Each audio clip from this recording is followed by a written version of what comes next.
اللهم آمين ربنا ظلمنا أنفسنا وإن لم تغفر لنا وترحمنا لنكونن من الخاسرين আয় আল্লাহ তাআলা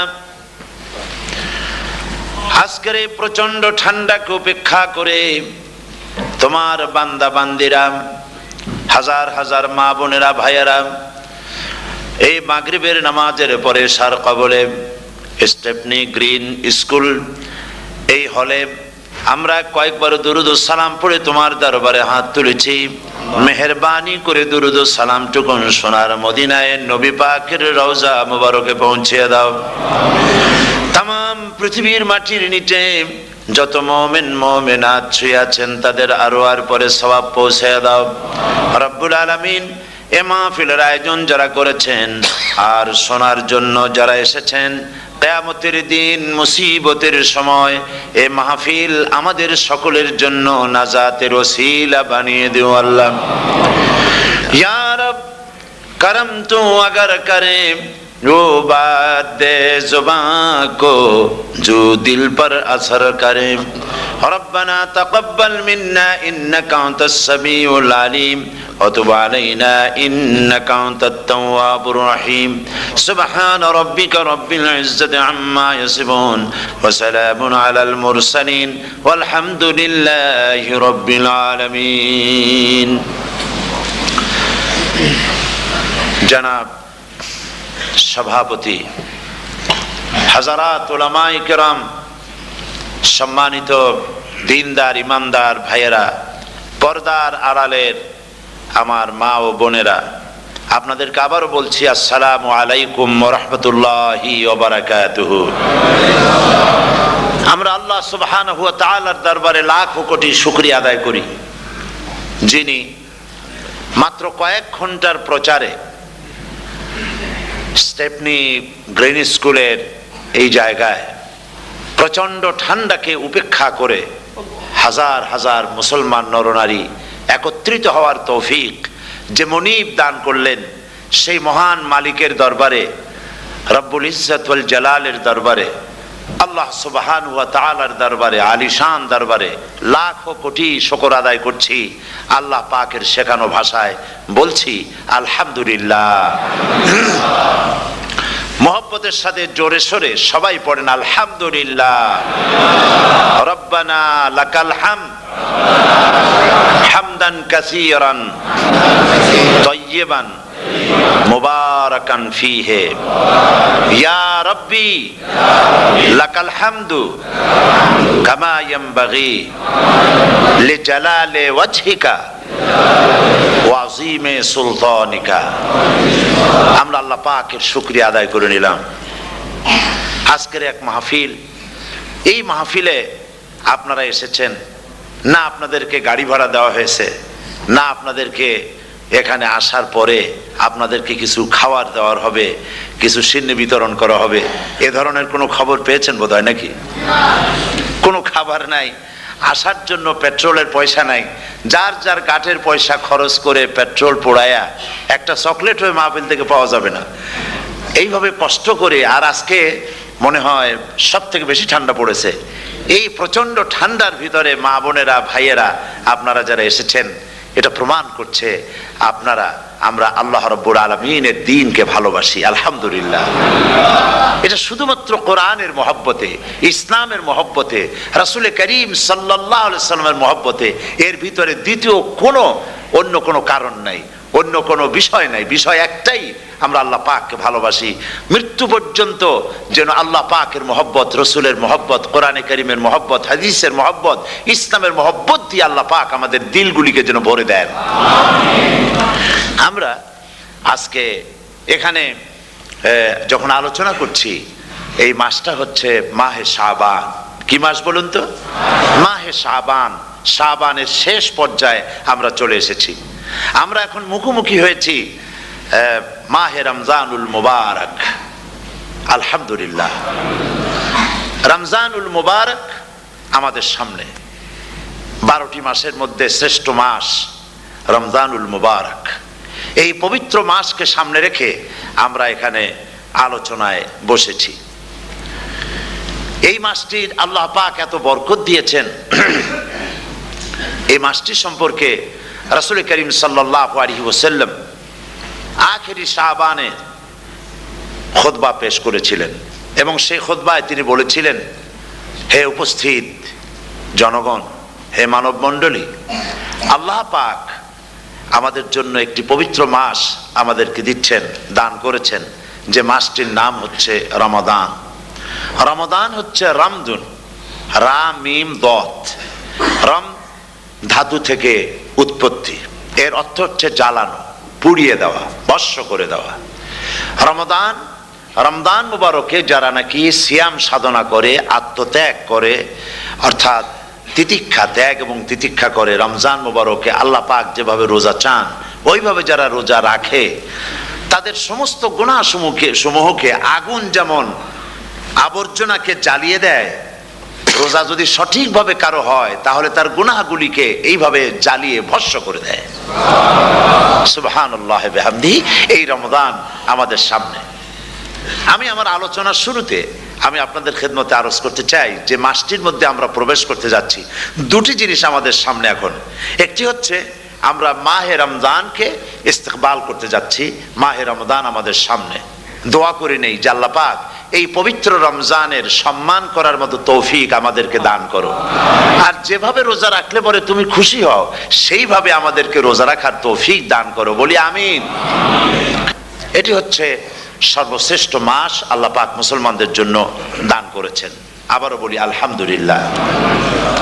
কোরআন শরীফের মধ্যে আল্লাহ সমস্ত ইবাদতের কথা বলেছেন, কিন্তু ডিটেইলস আলোচনা করেন নাই। হজ করতে হবে, কিন্তু উকুফে আরাফা করতে হবে, রমিয়ে হেজার করতে হবে, রমিয়ে জেবার করতে হবে, তারপরে 7 বার তাওয়াফ করতে হবে, সাফা মারওয়া সাই করতে হবে। এগুলি কিন্তু কোরআন শরীফে আসে নাই, ডিটেইলস আসে নাই। নামাজ পড়তে হবে, কিন্তু জোহরে কয় রাকাত, আসরে কয় রাকাত, মাগরিবে কয় রাকাত, এই রাকাতগুলি কিভাবে বিন্যস্ত করতে হবে কোরআন শরীফে তা আসে নাই, বর্ণনা করা হয়নি। যাকাত দিতে হবে, কিন্তু কত টাকা হলে কত টাকা দিতে হবে, কত মন ধান হলে কতটুকু দিতে হবে, কত ছাগল হলে, কত গরু হলে, কত পরিমাণ সোনা হলে, কত পরিমাণ রৌপ্য মজুদ থাকলে যাকাত দিতে হবে, এর বিস্তারিত বিবরণ কোরআন শরীফে আসে নাই। চিন্তা হতে পারে যে তাহলে এগুলো আমরা পাইলাম কই? আমরা পেয়েছি কোরআনের ব্যাখ্যা হচ্ছে রাসূল করিম সাল্লাল্লাহু আলাইহি ওয়াসাল্লাম। হুজুর এটাকে আমাদেরকে বলে দিয়েছেন, তিনি সারে ছিলেন, শরীয়ত প্রণেতা ছিলেন। তো সমস্ত ইবাদতকে আল্লাহ পাক সংক্ষেপে সংক্ষেপে তিনি আউটলাইন অথবা গাইডলাইন তিনি দিয়েছেন আল্লাহ পাক। রমজান মুবারক হচ্ছে একমাত্র ইবাদত যে রমজান সম্পর্কে আল্লাহ পাক ডিটেইলস পূর্ণ একটি রুকু আল্লাহ পাক আলোচনা করেছেন। সুবহানাল্লাহ। রোজা শুরু করবেন কোনখান থেকে, শেষ করবেন কোথায় গিয়ে, সফরে প্লেনে যখন চলবেন তখন আপনার রোজার অবস্থা কি হবে, যদি দেশে যান তখন কি হবে, অসুস্থ হলে কি হবে, কিভাবে রোজা রাখবেন, কিভাবে রোজা ভাঙবেন, তারপরে কখন শুরু হবে, কখন কি হবে ইত্যাদি বিস্তারিত বিবরণ। রোজার মতো করে এত অন্য কোন ইবাদতের ব্যাপারে আল্লাহ এতটা বলেন নাই যতটা বলেছেন রোজার ব্যাপারে। তাহলে নিশ্চয়ই বুঝতে পারছেন রোজাটা অত্যন্ত গুরুত্বপূর্ণ ইবাদত। সবটাই গুরুত্বপূর্ণ, কিন্তু রোজাটা আল্লাহর কাছে বেশি গুরুত্বপূর্ণ। সুবহানাল্লাহ। আচ্ছা, বেশি গুরুত্বপূর্ণ কেন সে কথা কি বলবো? অবশ্যই বলবো। বেশি গুরুত্ব এই কারণে, আল্লাহ পাক বলেছেন, এটা হচ্ছে হাদিসে কুদসি। আল্লাহ পাক বলেছেন, আস-সাওমু লি ওয়া আনা আজজি বিহি। অন্য রিওয়ায়াতে এসেছে ওয়া আনা উজজা বিহি। আস-সাওমু লি, রোজা হলো আমার জন্য। কে বলতেছেন বলুন তো? আল্লাহ পাক বলছেন রোজা হচ্ছে আমার জন্য, রোজার পুরস্কার আমি দেব। অন্য বর্ণনায় এসেছে রোজা আমার জন্য আর রোজাদারের পুরস্কার আমি আল্লাহ নিজেই পুরস্কার। সুবহানাল্লাহ, সুবহানাল্লাহ। তাহলে প্রশ্ন আসে, আল্লাহ পাক বলছেন রোজা আমার জন্য, আস-সাওমু লি।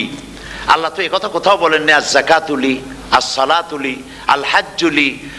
রোজা আমার কি বলে, যাকাত আমার জন্য, হজ আমার জন্য, নামাজ আমার জন্য, একথা কিন্তু আল্লাহ বলেন নাই। অবশ্যই আমরা যাকাত হোক, নামাজ হোক, হজ হোক কার জন্য করি? আল্লাহর জন্য করি। রমজানের ব্যাপারে আল্লাহ খাস করেছেন যে আস-সাওমু লি, রোজা আমার জন্য। এই কথাটার অর্থ কি, তাৎপর্য কি, ব্যাখ্যা কি, সিগনিফিকেন্স কি? এর সিগনিফিকেন্স হচ্ছে এই যে প্রত্যেকটা ইবাদতের দুটি ধরন আছে। কয়টা ধরন বলুন তো? দুটি ধরন। একটি ধরন হচ্ছে বাহ্যিক আর একটা হচ্ছে আভ্যন্তরীণ। প্রত্যেকটা ইবাদতের দুটি দিক আছে, একটা মানুষকে দেখানো আর একটা ভেতরের। যেমন নামাজ, একটি লোক নামাজ পড়ে না, কিন্তু এমন একটা সমাবেশের মধ্যে পড়ে গেছে সবাই নামাজ পড়ে। এখন আমি যদি নামাজ না পড়ি তাহলে লোকে বলবে কি? তখন উজু আছে কি না আছে দাঁড়ায় গেল আল্লাহু আকবার। তাহলে দেখা গেল নামাজ আল্লাহর জন্য পড়ে, আবার মানুষের জন্য দেখাবার জন্য করে। যাকাত এটা দেয় মানুষে, তার নিয়তটাকে আল্লাহ পাক ভালো জানেন। কিন্তু কিছু লোক তেমন আছে যাকাতের নামে লুঙ্গি, আমাদের দেশে আছে, এখানে কি করে আমি জানি না, লুঙ্গি শাড়ি কিনে তারপরে বাড়িতে সব জমা করে এরপরে গরিবদের দাওয়াত দেয় এবং সকলকে দেখায় এভাবে লুঙ্গি দিল, শাড়ি দিল, লোকেরা দেখলো যে যাকাত দিল, খুব যাকাত দিয়েছে। কোরবানির ব্যাপারে এভাবে বিরাট একটা গরু কিনলো, কিনে মানুষকে দেখাইলো। চট্টগ্রামে আছে সবচেয়ে বড় দামের গরু একটা কিনে গরুর গলায় মালা একটা পরাইয়া তারপরে শহর ঘুরায়। এখন অবশ্য এটা কমে গেছে আগের থেকে অনেক। মানুষ দেখুক যে অমুকে এই গরুটা কোরবানি করেছে। এটা কি কোরবানির জন্য হলো না মানুষকে দেখাবার জন্য হলো? হজ, টাকা আছে, লোকেরা বলবো কি যে এত টাকার মালিক তাও হজে যায় না, সুতরাং যাই একটু হজ করে আসি। তাহলে হজ করা গেল, আবার মানুষকে দেখাবার জন্য করলো। দুটি জিনিস আছে। কিন্তু একমাত্র রোজা যদি কেউ রাখে মানুষকে দেখাবার জন্য সকাল থেকে শুরু করে সন্ধ্যা পর্যন্ত না খাইয়া কোনো পাগলও থাকবে না। বলেন আপনারা ঠিক কিনা? সে তো মানুষকে দেখাবার জন্য দাঁত পরিষ্কার করে নিল আর দুপুরে ভাত খাই নিল, বউতেও টের পাইল না। পারবে কিনা? পারবে। টয়লেটে গিয়ে খাই নিল ভালো করে, কোনো একটা আড়াল জায়গা নিয়ে খেয়ে গেল, বাচ্চাও দেখলো না, বউতেও দেখলো না, খেয়ে নিল। তাহলে সে তো রোজা রাখলো না। আল্লাহ পাক বলছেন আসসামুলি, রোজা হচ্ছে আমার জন্য। যে রোজা রাখে আমার জন্যই রাখে, মানুষকে দেখাবার জন্য সারাদিন না খাইয়ে থাকার কোনো প্রশ্নই ওঠে না। সুবহানাল্লাহ। সুতরাং রোজা যে রাখলো সে আমার জন্যই রাখলো। ওয়া আনা আজজি বিহি, রোজার পুরস্কার আমি আমার হাত দিয়ে দেব। সুবহানাল্লাহ, আমার হাত দিয়ে দেব। ম্যানেজার যদি বলে এই কাজগুলি করলে পরে বেতন, নির্ধারিত বেতন পাবা, আর এইটা যদি করো তাহলে বেতনটা আমি দেবো আমার হাত দিয়া, তাহলে এমপ্লয় যারা তারা বুঝতেই পারবে যে মালিক যখন নিজেই দেবে তাহলে ম্যানেজারের মতো দেবে না, মালিক মালিকের মতোই বড় করে দেবে। তো আল্লাহ পাক ফেরেশতাদের কাছে এটা রাখেন নাই, সব নাকি তোমরা লেখো গিয়া, আর রোজার সওয়াব আমার হাত দিয়ে আমি দেব। সুবহানাল্লাহ। এরপরে আল্লাহ পাক বলছেন, অন্য রেওয়ায়েতে এসেছে রোজা আমার জন্য, আর রোজাদারের পুরস্কার আর কিচ্ছু না, রোজাদারের পুরস্কার আমি আল্লাহ নিজেই পুরস্কার হয়ে যাব। সুবহানাল্লাহ। হাদিস শরীফে এসেছে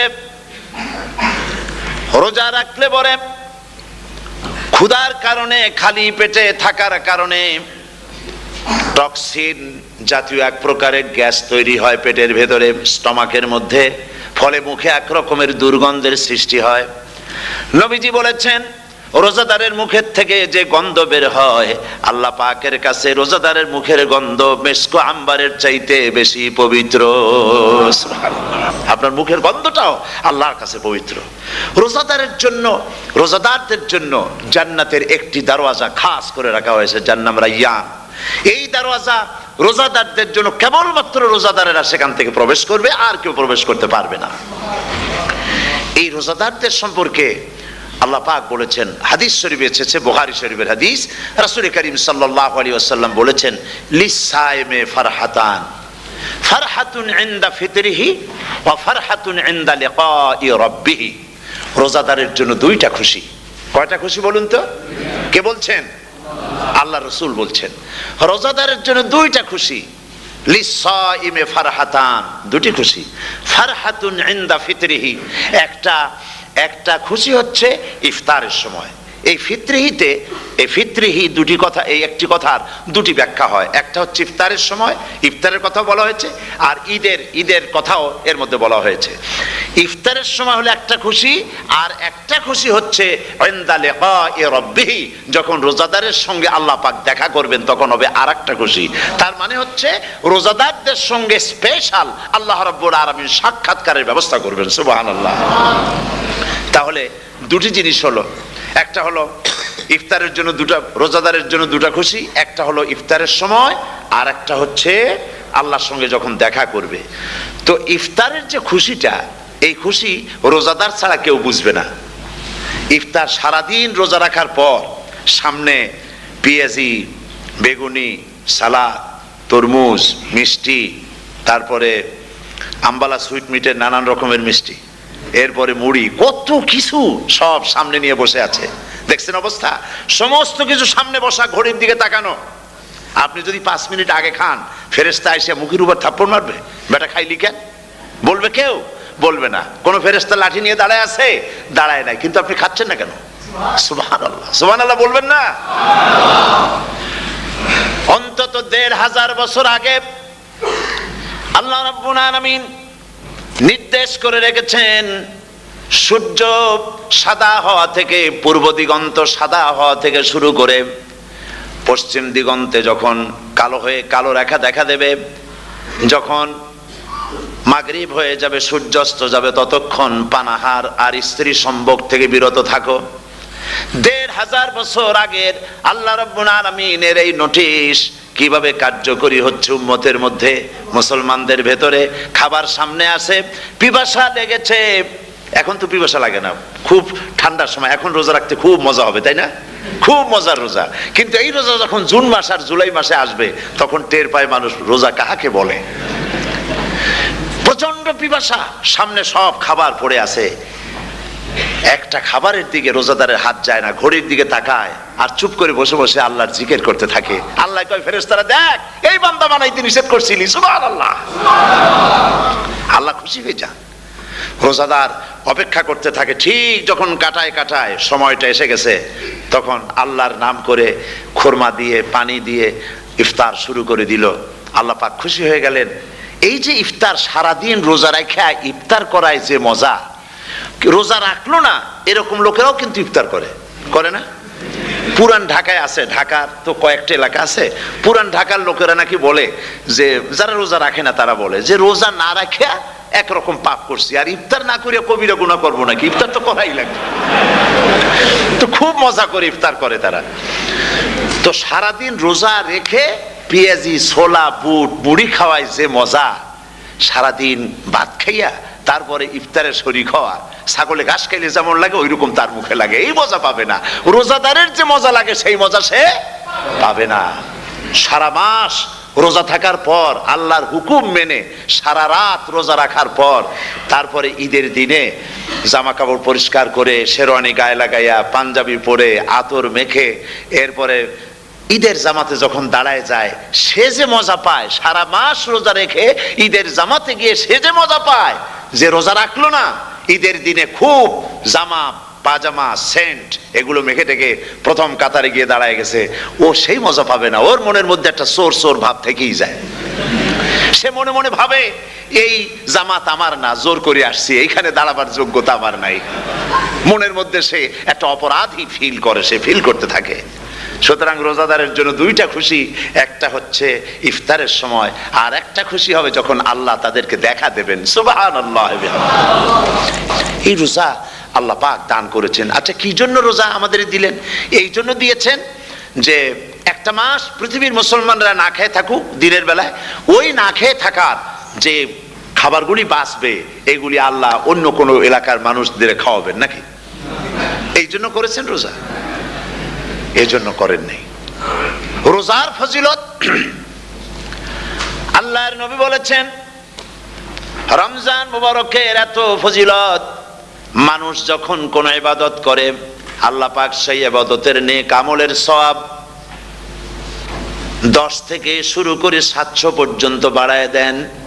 10 থেকে শুরু করে 700 বাড়ায় দেন, ইল্লা সাওম, রোজা ছাড়া। নবীজি বলেছেন, রমজান মুবারকে কেউ যদি একটি নফল কাজ আদায় করে, একটি নফল ইবাদত করে, অন্য মাসের একটি ফরজ আদায় করার সওয়াব আল্লাহ পাক নামায় আমলে দিয়ে দিবেন। রমজান মুবারকে কেউ যদি একটি ফরজ আদায় করে, অন্য মাসের 70টি ফরজ আদায় করার মতো সওয়াব আমলনামায় আল্লাহ দিয়ে দিবেন। সুবহানাল্লাহ। এই মাস আমাদের সামনে, আল্লাহু আকবার বলি, আল্লাহু আকবার বলি, আলহামদুলিল্লাহ। এই পবিত্র মাস আমাদের সামনে, এই মাসে এত সওয়াব, নফল হয় ফরজের মতো, আর ফরজ হয় 70টা ফরজের মতো। এত সওয়াব কেন হইল? আমরা না খেয়ে থাকি সেই জন্য নাকি? বলতে পারেন কেন হলো? একটি কারণ, শাহরু রমাদান আল্লাযী উনজিলা ফীহিল কুরআন। সুবহানাল্লাহ বলবেন না?